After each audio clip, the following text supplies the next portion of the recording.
I logged in my savings account and saw $4.76. To be clear, I'm not bad with money. I'm no Warren Buffett, but I know how to budget for groceries and not rack up credit card debt. I also know that, before I went on maternity leave, our savings account had more than 10 grand in it. Let's rewind a little. I'm 32. My husband, Jake, is 34. We've been married 3 years, together 5. He's sweet, smart, reliable, and very kind. When I got pregnant, we decided I'd take extended maternity leave from my job in marketing, and he'd keep working in IT. We were ready. Savings built, budget planned, diapers bought in bulk like we were preparing for a baby apocalypse. I also have a mother-in-law, Linda. She is the kind of woman who refers to herself in the third person. As in, Linda doesn't do off-brand detergent, or Linda believes babies should be sleep-trained by week 2. She wears matching jewelry sets, speaks in lowercase threats, and believes her opinion is actual law. You get the idea. At first, she played helpful grandma. She brought food, mostly for Jake, babysat while I napped, and offered to lighten our load financially while I was on leave. I didn't love it, but if someone wants to help, who am I to say no? What I didn't expect was for Linda to slowly, surgically wedge herself into our finances like a parasite with a spreadsheet. She told Jake that we should centralize everything into a single account for now, and that it should be under his name because he was the one earning currently. Temporary, she said. Streamlined. Like she was branding a pyramid scheme. Jake thought it sounded smart. I didn't. But I just pushed out a small human, was running on 2 hours of sleep a night, and honestly didn't have the mental bandwidth to push back. So I let it slide. That was mistake. The other mistake, letting Linda help us with the online banking. I used to be a bookkeeper, she said, logging in with one hand while feeding herself grapes with the other. I'll just monitor things, keep things running smooth. The next few weeks were a blur of diapers, dishes, crying, mostly the baby, sometimes me, and every time I asked about money, Jake would say something like, "Mom's got it covered." He was always vague but not in a shady way, just oblivious. Then things started slipping. My credit card bounced for a $13 Amazon order. When I tried to log into the joint account, the password was incorrect. I asked Jake, and he looked genuinely confused. "Oh, Mom changed it. Said she had to reset something. I'll get it from her." At this point, I started to get that weird tingly feeling in my gut, the one you get when you know you're being lied to, but you're not sure if it's by your husband or your Wi-Fi. I asked again. Jake said, "She's just trying to help." And I swear to God, I almost lost it. So one night, after he fell asleep on the couch, I went hunting. I pulled out an old laptop we hadn't used in a year. I remembered Linda used it to check her email last Thanksgiving. And praise be to the gods of digital laziness, she hadn't logged out. I opened her inbox. Nothing too suspicious, until I searched for bank. Emails from our bank, transfer confirmations, alerts. Notices about an account in Jake's name only. All from the last 2 months. Not one of them copied to me. Thousands of dollars had been moved out of our joint account and into this other one. The subject lines read like someone building a financial escape plan: monthly consolidation, discretionary transfer, emergency buffer. I felt cold.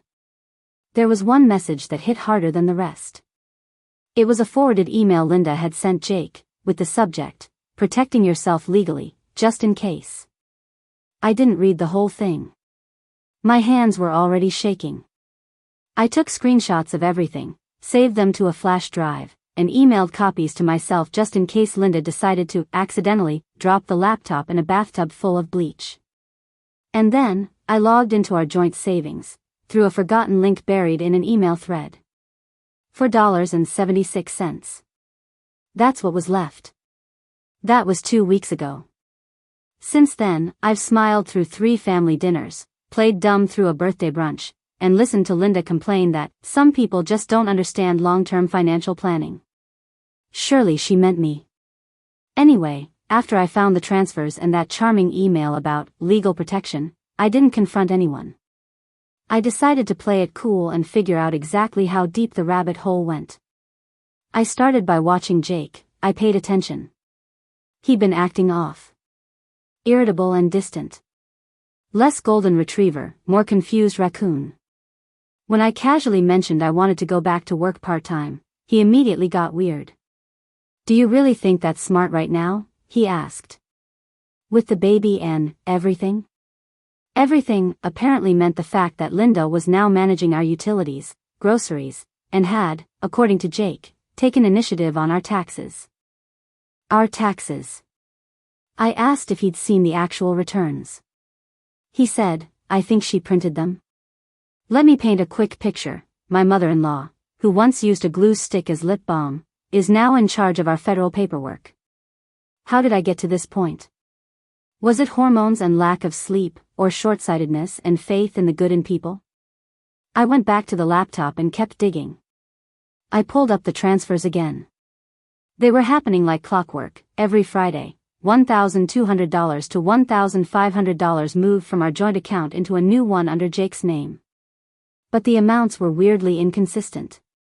I noticed some money disappearing into another account that wasn't in Jake's name, or mine. It was under a Shell LLC. I Googled it. The business was registered to Linda. Bingo. It was listed as a domestic consulting agency, which I'm pretty sure means vague fake thing you tell the IRS. The address was a P.O. box, and the phone number had a disconnected message. I started to suspect this wasn't just about controlling money. This was sabotage. Next clue came from a baby monitor, of all things. One night, I had it on in the kitchen while I cooked. Linda was upstairs in the nursery, reading to the baby while I made dinner. Jake was still at work. I wasn't really listening until I heard her say this, clear as glass. "When your daddy finally sees what your mommy's really like, we'll have you all to ourselves, won't we?" I dropped the wooden spoon. Why the hell would she say that? Next day, I visited the bank in person. Told them I needed to ask about our joint accounts. They asked for ID, I gave it. The banker, a nice guy named Sam, pulled it all up, looked uncomfortable. "Actually, this account was converted last month. It's no longer joint. It's just under Mr. Reynolds now." "What do you mean, converted? I never signed anything." He frowned. "There's an authorization form here. Says it was signed by both of you." It was not. I asked to see it, they couldn't show me a copy due to privacy policies. That night I not even pretend sleep. I just lay next to Jake in silence, listening to him snore while my brain did mental cartwheels through the possibilities. In the morning, I decided to test something. At breakfast, I casually mentioned I was thinking about refinancing my student loans. Nothing serious, just a throwaway line. 2 hours later, I got a call. "Hi, this is Paula from Consolidated Student Credit. Your mother-in-law, Linda Reynolds, asked us to confirm that you'll be co-signing." I hung up. I finally told my best friend, Mia. She's a lawyer. I gave her the whole rundown, screenshots, everything. She just stared at me and said, "This isn't just meddling, this is strategic manipulation.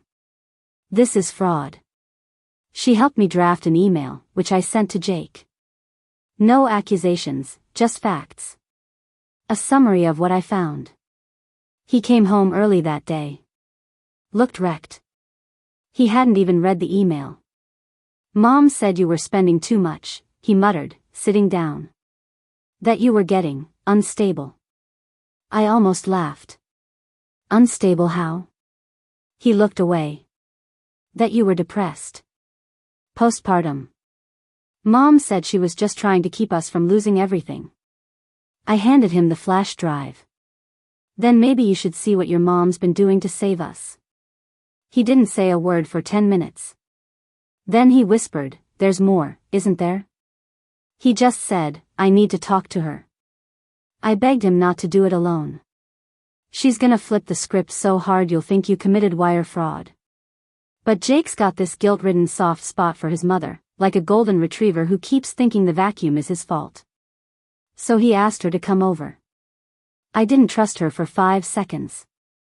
So I slid my phone into the inside pocket of Jake's hoodie and hit record. I'm not proud of it. But I also once caught her Googling, "Can you call CPS anonymously," on my iPad. So trust is earned.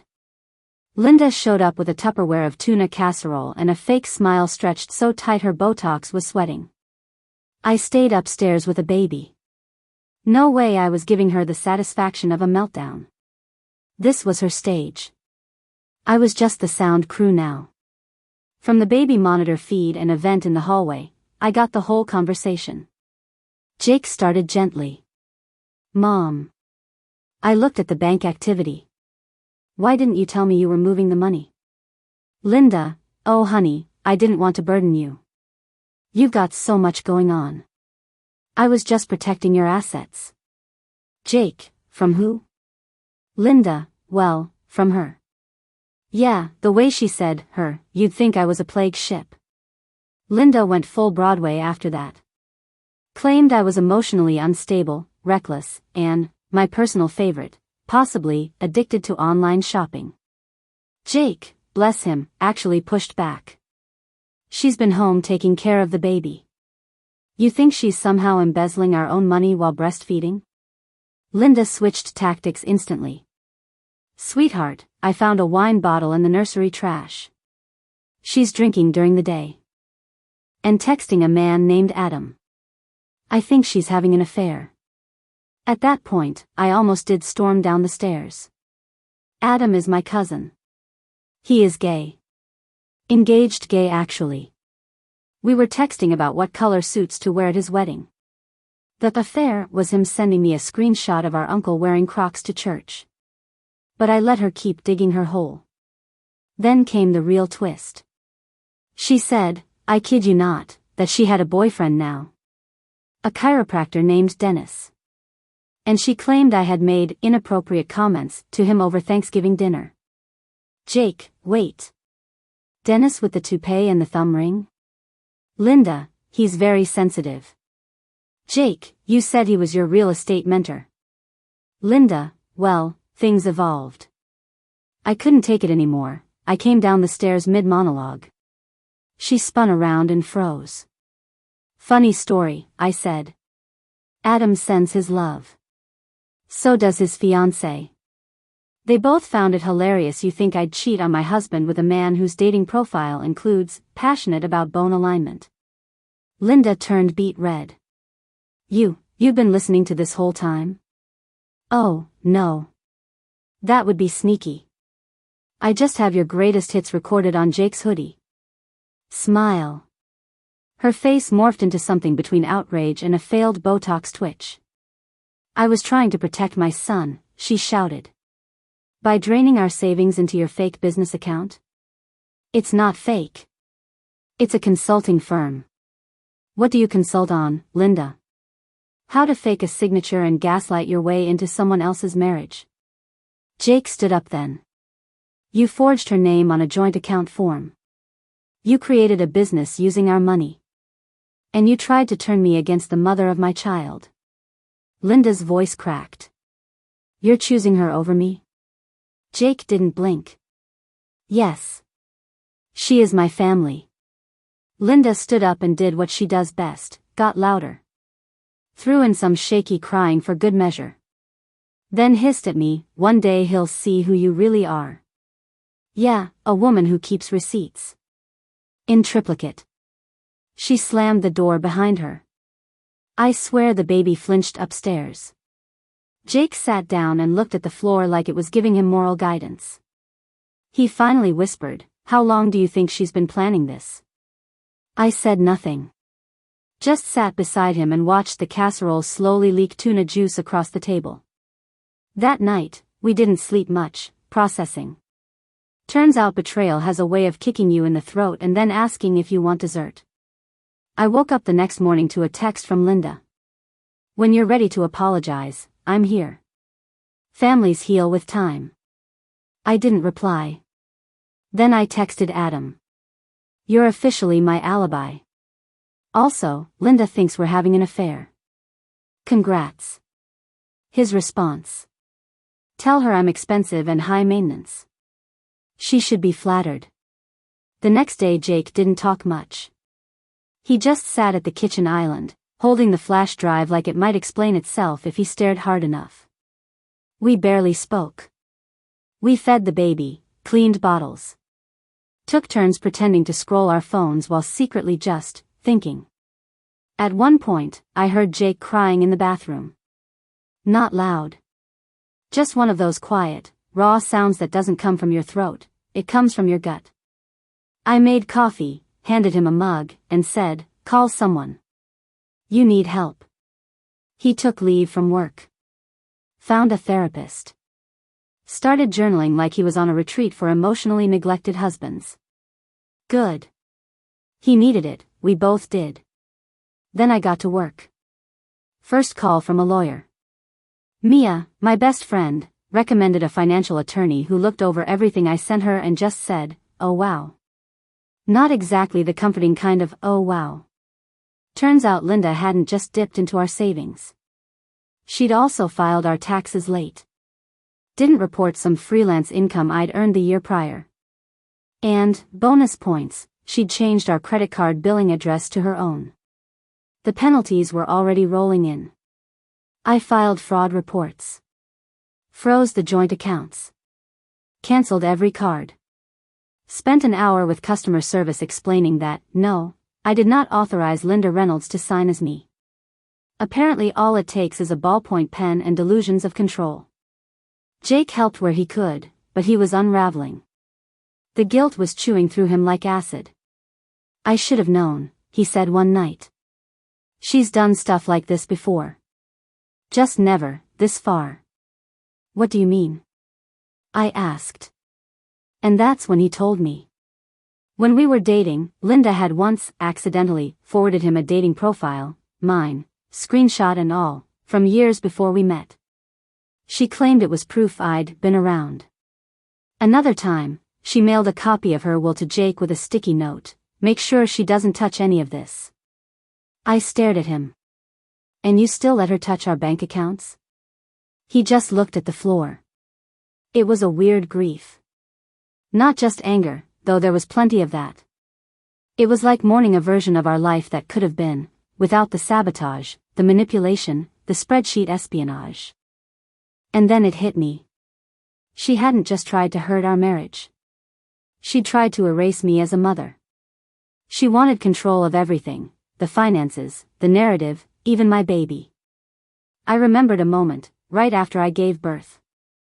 I was still groggy, stitched up, exhausted beyond words.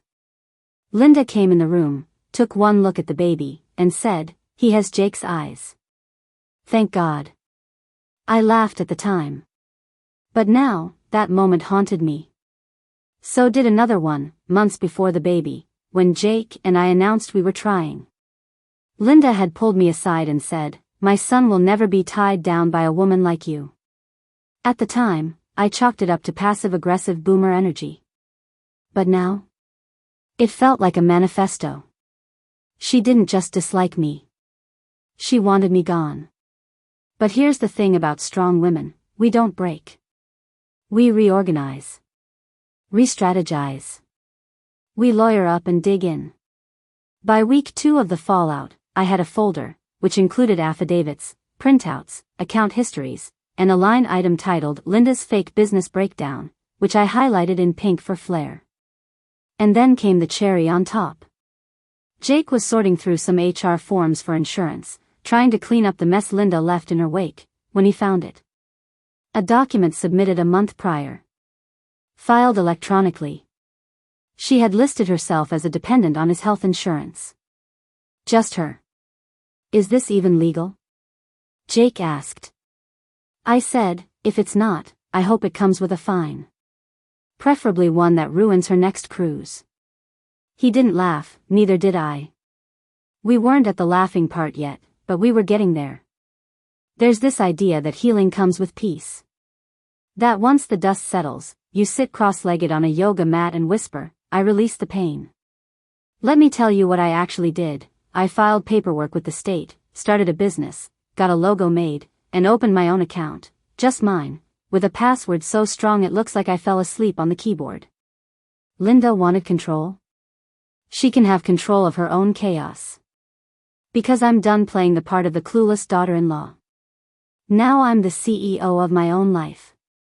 And my office is off limits to nosy mothers with boundary issues. But first, we needed to clean up the war zone.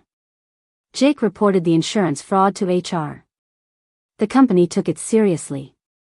HR revoked the dependent status, launched an internal review, and flagged the submission in his permanent file. Linda didn't just burn a bridge, she torched the whole office park.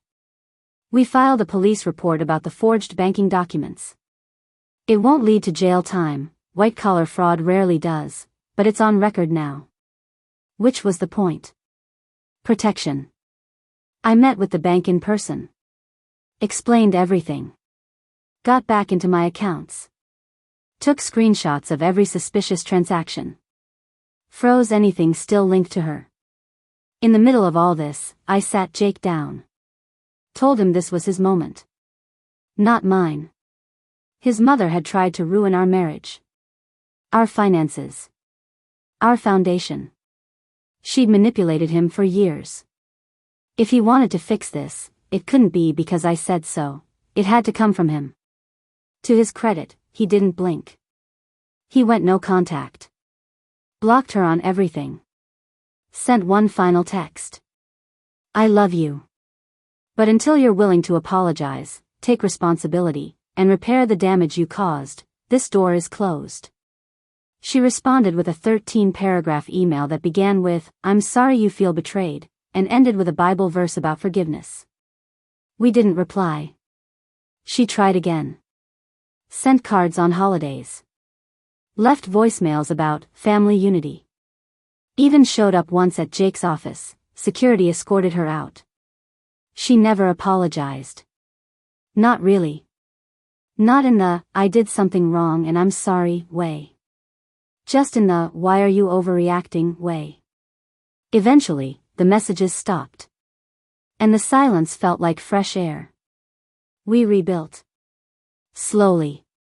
I went back to work. Started small. Marketing contracts from home. Rebuilt our credit. Paid the tax penalties. Jake's been in therapy for months now. Not just for what Linda did, but for all the ways he didn't see it sooner. He's been showing up.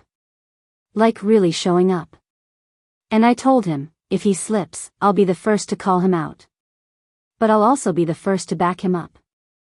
I also started something new. It's called Financial First Aid. It's a side business I launched helping women who've been financially manipulated, by partners, in-laws, even employers. I make guides. Host webinars, help them take back control of their accounts and their confidence. Linda tried to make me powerless. Instead, she handed me my purpose. We kept the audio recordings. Just in case. Never used them. But knowing I had them felt like armor. We also updated our wills. Got legal custody documents filed. Established a living trust. Set clear guardianship plans for our child. None of that included Linda. I'll be honest, some days, I still feel that anger. That heat in my chest when I think about what could have happened. How close we were to losing everything. How deeply she lied. But then I look at my baby. At Jake, laughing on the couch with mashed peas on his shirt. At our rebuilt home, messy, honest, real. And I remember, she didn't win. Family is forever. But boundaries are, too.